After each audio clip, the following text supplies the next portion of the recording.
Hello दोस्तों, मैं Rajesh Ranjan rapid classes में आपका हार्दिक स्वागत करता हूं। आज हम लोग चालुक्य वंश से जो टूटकर जो वंश बना था दक्षिण भारत में, तमिलनाडु कर्नाटक में इनके शासन चलता था। दक्षिण भारत के एक भी महान शासक होयसल वंश था। होयसल वंश के बारे में आज हम लोग पढ़ते हैं। होयसल वंश जो भारत के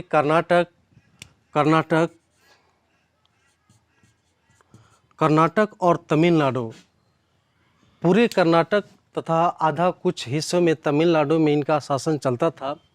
दक्षिण भारत में एक महान शासक हुए जो चालुक्य राजवंश के अंत के बाद जो 3 राजवंश बना, यादव वंश, होयसल वंश, काकतीय वंश, और इनकी शासन भारत के दक्षिण हिस्सों में कर्नाटक और तमिलनाडु के क्षेत्रों में कावेरी नदी के किनारे हुआ करता था। जो इनके बारे में आज हम लोग होयसल राजवंश के बारे में पढ़ते हैं। और होयसल वंश एक चालुक्य वंश का हिस्सा था। जो चालुक्य वंश कल्याणी जिनका अंत होता है भारत में, दक्षिण भारत में इनका राज चलता था।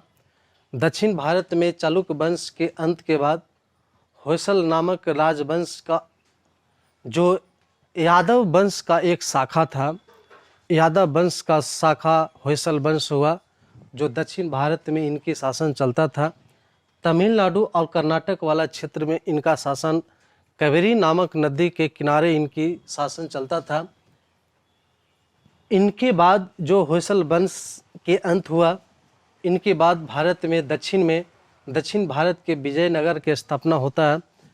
जो हरिहर और बुक्का नामक 2 भाइयों ने होयसल वंश के अंत के बाद विजयनगर पर इनकी शासन चलता चला। होयसल वंश के संस्थापक विष्णुवर्धन थे। जो चालुक्य वंश राजवंश के अंत के बाद जो इन तीनों राजवंश का निर्माण हुआ, जो यादव वंश के शाखा होयसल वंश कहलाए, इनका संस्थापक जो हुए वो विष्णुवर्धन था। होयसल वंश एक यादव वंश का शाखा था जो दक्षिण भारत में राज करता था। ये दक्षिण भारत कर्नाटक और तमिलनाडु के हिस्से में राज करते थे। जो चालुक्य वंश से यादव वंश, होयसल वंश और काकतीय वंश का निर्माण हुआ। होयसल वंश में एक शाखा हुआ, यादव का शाखा था, यादव वंश का शाखा था, जो देवगिरी कर्नाटक वाले क्षेत्रों में इन्होंने राज करते थे। होयसल वंश एक यादव वंश का शाखा हुआ। बेलूर में एक मंदिर का निर्माण हुआ, जो तमिलनाडु कर्नाटक के बॉर्डर पर बेलूर था। बेलूर में जो कर्नाटक, अधिकांश क्षेत्र उनका कर्नाटक में है। बेलूर में एक चेन्ना केशव मंदिर का निर्माण होयसल वंश के संस्थापक विष्णुवर्धन ने किया था। जो होयसल वंश के संस्थापक थे, उन्होंने एक मंदिर चेन्ना केशव स्वामी मंदिर का निर्माण, चेन्ना केशव स्वामी मंदिर का निर्माण होयसल वंश के संस्थापक विष्णुवर्धन ने किया था। इनका निर्माण उन्होंने 1117 ईस्वी में किया था। अब चेन्ना स्वामी मंदिर जो बेलूर में स्थित है, कर्नाटक बेलूर में, अधिकांश हिस्सा बेलूर में उनका कर्नाटक में हुआ है। इनका जो चेन्ना स्वामी मंदिर जो कर्नाटक में होयसल नामक स्थान पर, होयसल नामक शहर में स्थित है, इनका निर्माण होयसल वंश के संस्थापक विष्णुवर्धन ने किया था, जो 1117 ईस्वी में किया। होयसल वंश की राजधानी द्वार समुद्रम थे। इनकी प्राचीन जो अब हेलीबीड के नाम से जाना जाता था, जो द्वार समुद्रम हेलीबीड कर्नाटक भारत में एक दक्षिण भारत में इनका शासक चलता था। जो आज कर्नाटक में हेलीबीड, जो जिनका अभी नया नाम हेलीबीड है, वह प्राचीन में द्वार समुद्रम नाम से जाना जाता था। अब इन्होंने जो राजवंश, होयसल राजवंश जो दक्षिण भारत में इनका शासन चला, इन्होंने 10वीं शताब्दी से 14वीं शताब्दी तक इनका शासन किया था।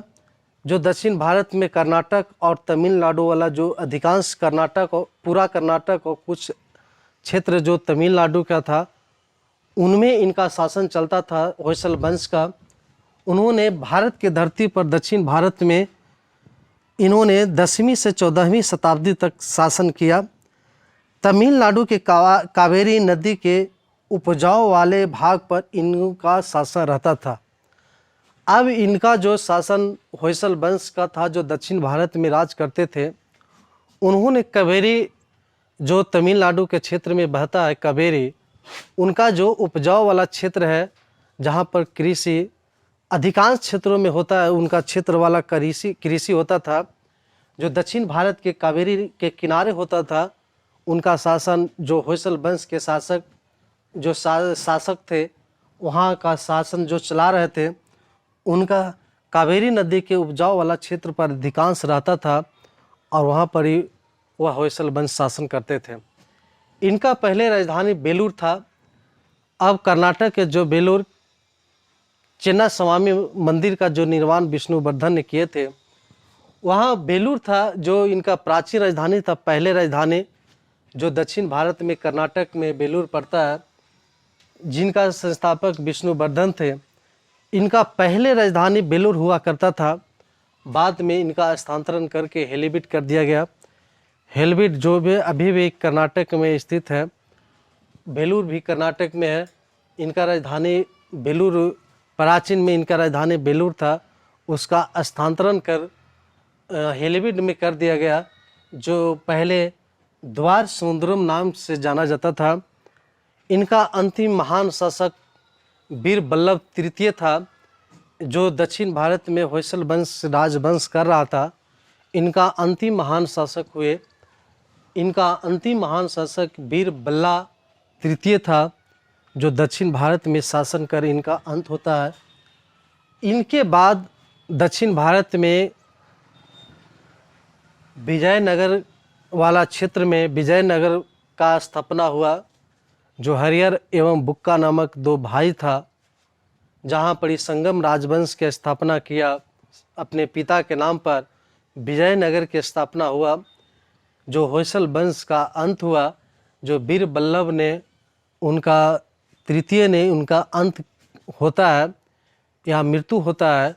उसके बाद दक्षिण भारत में कर्नाटक वाले एरिया में इनका एक राजवंश की स्थापना होता है विजयनगर की, जो इनका निर्माण हरिहर एवं बुक्का नामक दो संगम राजवंश अपने पिता के राजवंशों पर के नाम पर ये करते हैं। तो हम लोग होयसल वंश के बारे में पढ़े। होयसल वंश के संस्थापक विष्णुवर्धन था। होयसल वंश जो यादव वंश के शासक था शाखा था।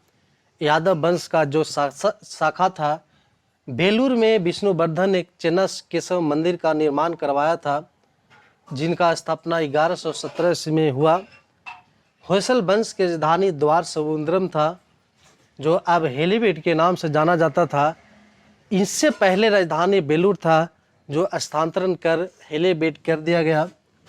इन्होंने दक्षिण भारत में, जो दक्षिण भारत का मैप है, दक्षिण भारत में होयसल वंश का शासक चलता था। होयसल वंश की शासन 10वीं से 14वीं शताब्दी तक दक्षिण भारत में कावेरी वाला क्षेत्र, तमिलनाडु वाला क्षेत्र में किया करते थे। तमिलनाडु के जो कावेरी नदी तमिलनाडु में बहता है, उन्होंने एक उपजाऊ वाला क्षेत्र में इनके शासन चलता था। इनका पहले राजधानी बेलूर था, बाद में हस्तांतरण हुआ और हेलीबीट कर दिया गया।